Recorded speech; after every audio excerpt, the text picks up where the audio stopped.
What's up, Colts Nation? Welcome to today's episode of Colts Latest. As always, I am your host, Scott Reiman, coming to you from beautiful San Rafael, California, here in the San Francisco Bay Area. Now that we're officially into the offseason, before things start heating up, we're going to finish our 2026 position by position forecast today by getting into the offensive line, the defensive line, the linebackers, and a little bit of the coaching staff and front office. If you missed the previous position breakdowns, you can check out those episodes under Colts Latest on YouTube. Before we get started, as always, I need to give a huge thanks to FanArch. Without them, none of this would be possible, and I love doing this, so thank you so much, FanArch. If you like the content we're giving you, please like this video and subscribe to this channel so we can keep pumping out quality Colts content for you all. Now today we're going to get started with what was, believe it or not, the Colts' highest rated unit from 2025, and that is their offensive line. Pro Football Focus had the Colts offensive line ranked number 2 in the league behind the Denver Broncos. Number 2! That's amazing. I had no idea. The left side of the line, lockdown, not going anywhere right now. Bernhard Raimann at left tackle, no relation. He had a Pro Football Focus grade this year of 82. That was good for 12th out of 89 qualifying offensive tackles. That's bordering on elite right now, and the guy's still continuing to grow. He was fairly even in the run and the pass. He had a 78.9 score in the run, which is good for 13th out of 89, and 78.7 in the pass, which is good for 16th out of 89. He did allow 8 sacks and had 8 penalties, so he's definitely going to need to improve on that. He's in the position where most of the pass rush is coming, so he's probably going to allow the most sacks, but 8 is definitely too many. He's going to continue to grow and get better. Remember, he started playing football late in life, so he's still learning, he's still growing, he's still developing his tools and his skills, but those tools and skills are evident, and I think he's only going to continue to get better, and he has a possible all-pro future. Speaking of all pros, left guard, Quentin Nelson, what can you say? The guy's just a monster. He's a beast. Pro Football Focus grade this year of 84.5, good for 4th out of 81 qualifying guards. Another Pro Bowl. Pass blocking could maybe be a little better. He ranked 12th out of 81 with a score of 73.2, but he's still an elite run blocker. 84.3, 4th out of 81 in run blocking. He's opening up holes downfield. He's getting down there. He's opening up holes on the line. I mean, he's pulling. The guy's doing everything. He's done everything his whole career. Only 2 penalties allowed, 1 sack allowed. There's really nothing else to say. Now, what there is to say is that he's a free agent after next year. I'd love to see them work out an extension this offseason. I think it's possible. They definitely don't want to see him hit the free agent market next year. That said, I don't think he's going anywhere. I think he likes being here. He's a huge part of this offense. He's a huge part of this city and this team. I don't think the Colts are going to let him go anywhere, which is why I kind of expect an extension to be reached this offseason.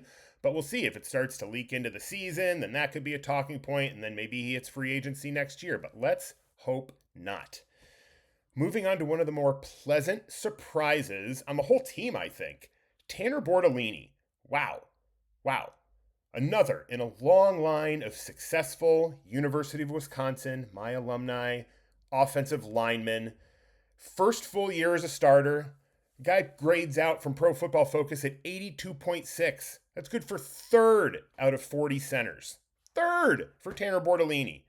He's also much better at run blocking, where he was an 88.2, which is also good for 3rd out of 40. Pass blocking, a little more middle of the road, 66.2, which is good for 19th out of 40.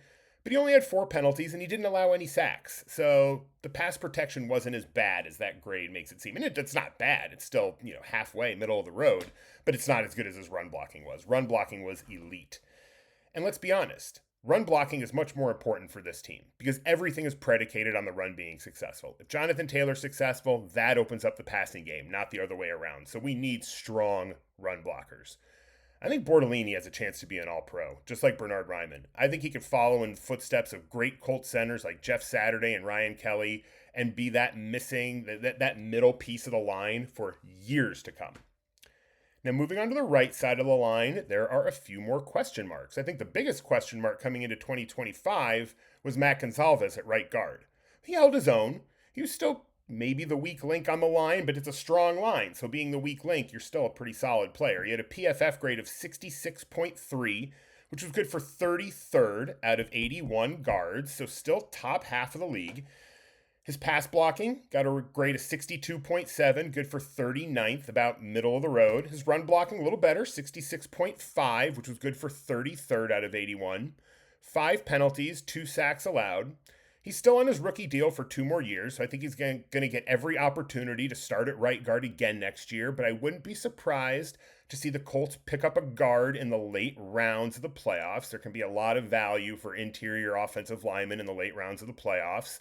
And with Quentin Nelson's future uncertain, although like I said, I do expect him to be back, it never hurts to add a little depth to that offensive line room. And so I can see them drafting a guard, but I do think it's Gonzalez's job to lose heading into 2026. But that brings us to possibly the biggest position battle on the offensive line, and that is right tackle. Look, Braden Smith's been a great Colt. He's been here several years. He's done a great job, but last season was statistically his worst as a Colt. He had a Pro Football Focus grade of 65.3, which was 50th out of 89 qualifying tackles. His pass score was 71.9, 36th, top half, not terrible. His run score was a 58, which was 64th out of 89. And in an offense, like I said, that's predicated on the run, that's not good enough. That's just not going to get it done. He had 6 penalties, only 1 sack allowed, but like we said, a lot of the pass rush comes from the other side, which is why Bernard allowed 8 sacks.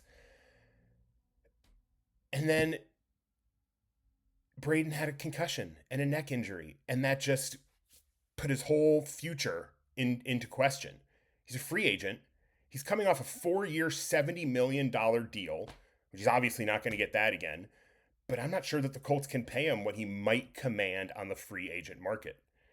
That's going to depend on whether there's a bidding war, whether teams go after him. Teams might not have any interest in him, and then the Colts can bring him back on a cheap, short deal. That's also going to depend on what they think of last year's rookie Jalen Travis. Jalen Travis is a monster. This guy's 6'8", 340 pounds, and he played pretty well in relief of Braden down the stretch last year. He had a Pro Football Focus grade in limited time of 72.2, which was top half of the league, 33rd out of 89, almost top third of the league. His passing grade was 71.2, which is good for 39th, and his run grade was 72.6, which is good for 26th. That far exceeded what Braden Smith was doing in the run game. He had 2 penalties and only allowed 1 sack in that limited action. But I think if the staff likes what they saw from Travis and he continues to improve and get better this offseason, I think Braden could be gone. It could be over for him. Now, like I said, depth is never a bad thing to have on the offensive line. So if the market for Braden isn't there, I could see them bringing him back on a 1 or 2 year deal for $5 to $10 million, something like that. And that wouldn't be bad. It's like I said, never bad to have depth. But I think overall, the offensive line is looking very, very formidable heading into 2026. And that's going to bring us to the other side of the ball and the defensive line. While the Colts offensive line was one of the highest rated units in the league, the defensive line was a little more middle of the road. They came in with a Pro Football Focus grade of 64.1, which was good for 17th out of the 32 NFL teams. Now, there are still several bright spots on this defensive line, one of them being Laiatu Latu. Latu took a major step forward this season, showing why he was the first defensive player taken off the board in the 2024 draft. You ready for this? Latu's Pro Football Focus grade was 84.1. That was good for 10th out of 115 qualifying edge rushers. 10th, that's top 10%. That is already elite. The guy went from 4 sacks his rookie year to 8.5 sacks this year. 0 interceptions as a rookie. He had 3 this year. His forced fumbles went down from 3 to 1, and I would like to see him be a little more active around the ball, a little more reminiscent of former Colts pass rushers Dwight Freeney and Robert Mathis. Swipe down at that ball, strip it out, but this is nitpicking at this point. He's under contract until 2028. Hopefully he can take another step forward. Look what Lou Anarumo did with Trey Hendrickson in Cincinnati. If he can do that with Laiatu Latu, again, we're looking at a potential all-pro. And the Colts really need the help rushing the passer. So hopefully he can continue to develop, get those double-digit sacks, and move towards stardom. Now, on the other side, we got Kwity Paye. Kwity Paye. The guy just hasn't lived up to the hype of a former first-round pick, right? I mean, he had a Pro Football Focus grade this year of 59. That's 85th out of 115 edge rushers. He only had 4 sacks. 2 of those came in one game. It's the lowest total since his rookie year. And, he was showing some promise the previous 2 seasons. It looked like, hey, maybe this guy's going to come into his own and show us why he was a first-round pick. But it just didn't happen. He's a free agent, and the Colts do need bodies in the front 7, so I could see them bringing him back on like a prove-it 1-year deal if there isn't much interest around the league. But the guy's got talent. I think teams might try to see if maybe a change of pace, change of scenery unlocks that talent. So I would honestly expect that he's going to command a higher price than the Colts are going to want to pay. But if not, then hey, let's bring him back on a short deal and see if he can finally find it. Either way, I think this is a position that the Colts are probably going to address in the draft. I wouldn't be surprised if they use most of their draft picks on defense, especially in the front 7. So as we get closer to the draft, we'll talk about possible guys who the Colts could be looking at these positions. In the interior of the defensive line, we've got DeForest Buckner. Guy obviously still has all-pro talent. He had a scary neck injury, though, and that had him questioning his future. We didn't know and still really don't know what the future holds for DeForest Buckner. He did have a post on Instagram back in early January where he said, quote, "Next season I will be complete," end quote. So that makes it sound like a guy who's expecting to come back full strength and give it another run. He's the heart and soul of this defense. Well, there's actually a few guys who are the heart and soul of this defense, but Buck is definitely one of them. I expect him to be back at full strength and ready to lead the front 7 again. He had a Pro Football Focus grade in 2025 of 74, which was good for 16th out of 134 interior defensive linemen, which still might not be up to his standards. He only played 10 games, and in some of those he was a little injured, so that could have had an effect, but he's still an elite defensive tackle. He's a free agent after the 2026 season, coming off a 2-year, $46 million deal. I see the Colts probably signing him to a similar deal, assuming he's still playing and still wants to come back and play after this next year. Or could he possibly be a candidate for the franchise tag in 2027? That's certainly possible as well. The other side of the interior defensive line, we've got Big Grove. Everybody loves Big Grove. Grover Stewart, another guy who can be looked at as the heart and soul of this defense. But he had a down year from his standards. He had a Pro Football Focus grade of 57.3, which is only good for 74th out of 134 interior defensive linemen. He's 32 years old. He's played a lot of snaps. Could be possible he's missing a step. It's possible. But also missing DeForest Buckner for 7 games didn't help. That put a lot more of the offensive line's attention on Grove, and he took on a lot of double teams, and it wasn't his best season, but it was still a decent season. He's also a free agent coming up in 2026, after the 2026 season. He's coming off a 3-year, $39 million deal. I think he needs a bounce-back year to secure another multi-year contract. Otherwise, he could be going year to year. After this season, he's going to be 33. A lot of 33-year-old defensive linemen don't really get big contracts anymore. So I think a year at a time, $10 million at a time for as long as he's still performing, sounds like something that could be about right. The rest of the defensive line, you got Neville Gallimore, Adayabare. This was an area the Colts could look to improve upon, whether in free agency or the draft. There should be good value in the middle rounds of the draft for interior defensive linemen and edge rushers. Neither Gallimore nor Adayabare really inspired much confidence this season. Gallimore's a free agent. He's coming off of a 1-year deal. The Colts could bring him back on another 1-year deal or just look to sign somebody similar who's going to give them depth on the defensive line.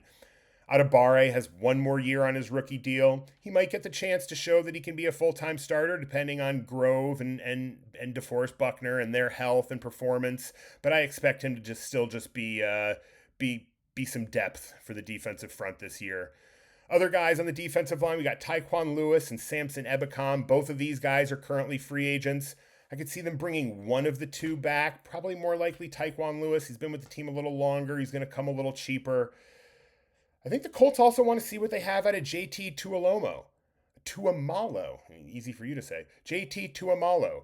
He was drafted in the second round for a reason. And with Pay, Lewis, and Ebicom all free agents, JT could get a chance to show what he's got next season. I expect him to see a lot more snaps and see if he can be a part of this defensive line for the long term. All right, that's going to bring us to the unit that needs the most help this offseason, and those are the linebackers, and they need a lot of help. We're going to start with Zaire Franklin. Zaire Franklin's very polarizing. He's been a Pro Bowler. He's led the league in tackles before. This year, Zaire Franklin's Pro Football Focus grade was 38.4. Let me say that again. 38.4. That's good. Good. For 87th out of 88 qualifying linebackers. Almost dead last in the entire league. His tackles, his sacks, his forced fumbles, his interceptions, all down last season. That's just not going to get it done. It's just not going to get it done from the guy who's supposed to be the centerpiece of your linebacking core. He's under contract for 2 more years. I don't think he's going to go anywhere. They're certainly not going to be able to trade him. I doubt they release him, but he needs help. We really got to get this guy some help. He can't try to do it all on his own. We got Jermaine Pratt, who I really liked what I saw from him last year. He knows Lou Anarumo's scheme from Cincinnati.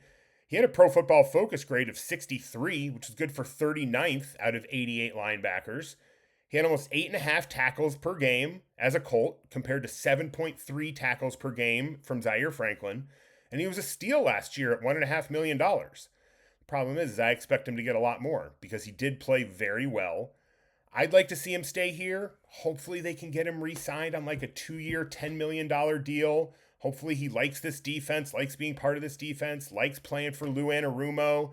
And I'd love to see him come back. But behind those two guys, and like we saw, Zaire Franklin did not have a great year. Behind those two guys, that's it. Jalen Carles has not been able to stay healthy. Austin Agiake and Seguna Lobi, they haven't shown us much. I mean, have you even heard these guys' names too much? They're out there, but they're just not doing anything. This is definitely the top position of need heading into the 2026 draft. And I expect several draft picks to be used on shoring up the linebacking core and the front 7 in general. So we'll see what we can do. But with those cornerbacks, that secondary, and with that defensive line, we owe it to this defense to shore up that linebacking core and put out a solid, complete unit every game. All right, well, that's going to take us to the coaching staff and the front office.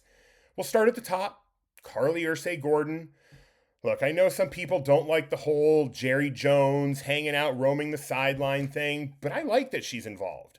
She grew up around the game and around this team. She knows what she's doing. And I trust that if and when the hard decision needs to be made, she's not going to be afraid to do what's best for this team. I know a lot of people think that she should have fired Shane Steichen. She should have fired Chris Ballard. I think she knows what she's doing. And I want to give these guys one more year. This season is actually going to dictate what is best for this team moving forward. General Manager Chris Ballard is signed through the end of this season, and I gotta think it's do or die time for him. It's gotta be. I mean, he's got to hear the voices. He knows that this team needs to perform this year, or he's probably not coming back. But what exactly is going to qualify the season as a success? Is it making the playoffs? Is it winning the division?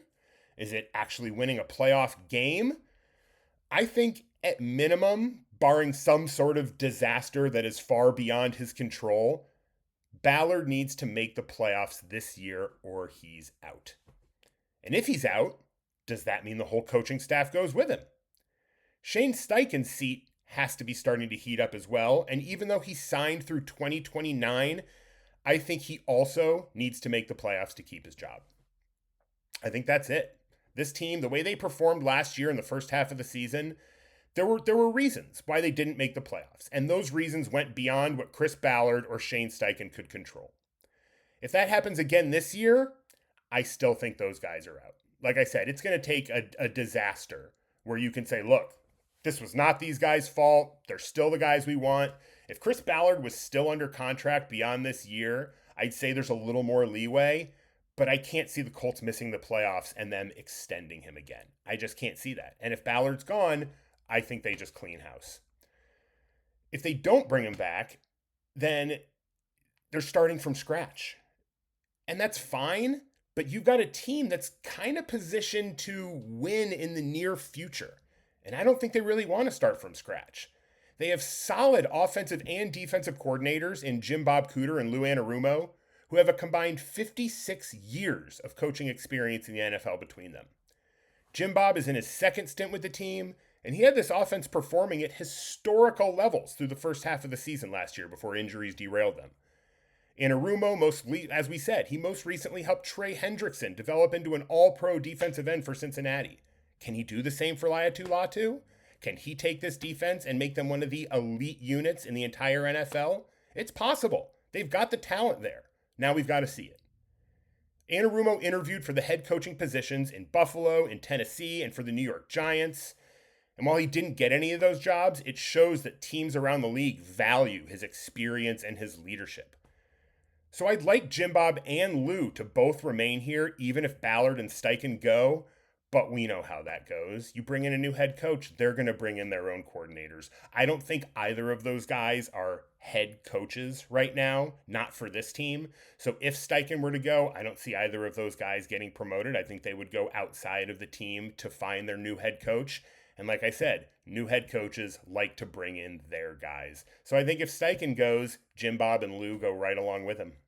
And that would be unfortunate. But hopefully that is not a bridge that we need to cross next offseason, because hopefully this team makes the playoffs. Everybody's happy. Ballard gets a new deal. Steichen keeps coaching, and we all live happily ever after. Let's see if that happens. All right, over the next few weeks, we are going to start to get into a little bit of pre-draft stuff, who the Colts might be targeting, what values might be there in the second and third round, stuff like that. The Combine starts on February 23rd, so draft season is right around the corner, and we are going to have lots to talk about, even without a first-round pick. Lots to talk about in this draft.